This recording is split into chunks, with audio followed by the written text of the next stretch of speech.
about violent conflict in Eastern Europe, and it's a terrible thing, and we're going to help, and we're going to do whatever we can, because nobody can look at the bloodshed much longer, what's happening.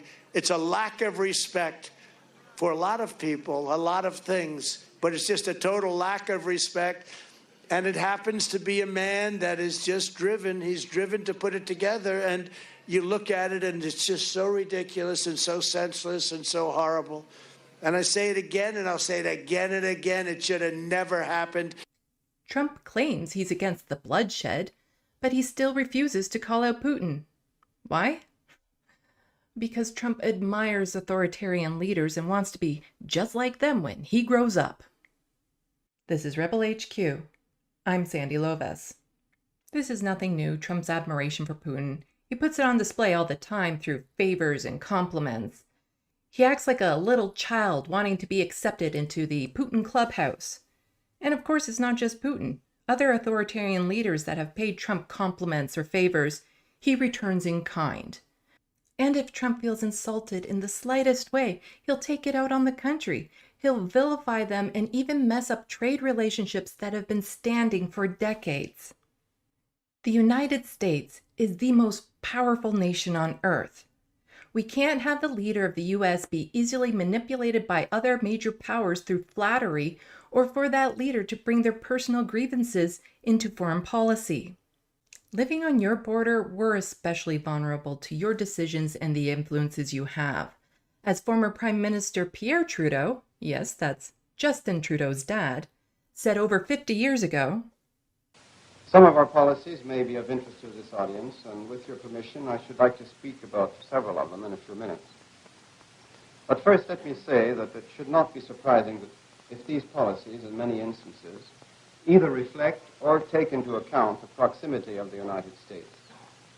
Living next to you is in some ways like sleeping with an elephant. No matter how friendly or even tempered is the beast, if I can call it that, one is affected by every twitch and grunt." Not much has changed since. Every overseas conflict you get involved with, we get involved with. Every time you look away from issues, we follow your gaze. Whenever there's a coup, we wait until you declare who the leader is so we know who to announce. And even with all of this, we get off easy. We're still a few decades off from the water wars, right? Your foreign policy has real-world implications to billions of people around the world. Yet we never get a say in who leads the United States, and we shouldn't. We shouldn't be choosing leaders for other nations, and that would include the United States. Your decisions have changed the course of culture, of governments, of people's lives. Even the global environment has been altered because of the decisions of the United States. How many wars were nearly started because Trump didn't like what a leader had to say about him? How many bombs were dropped because he wanted to show off and see what they would do? How many people died because he didn't care about what happened to people over there?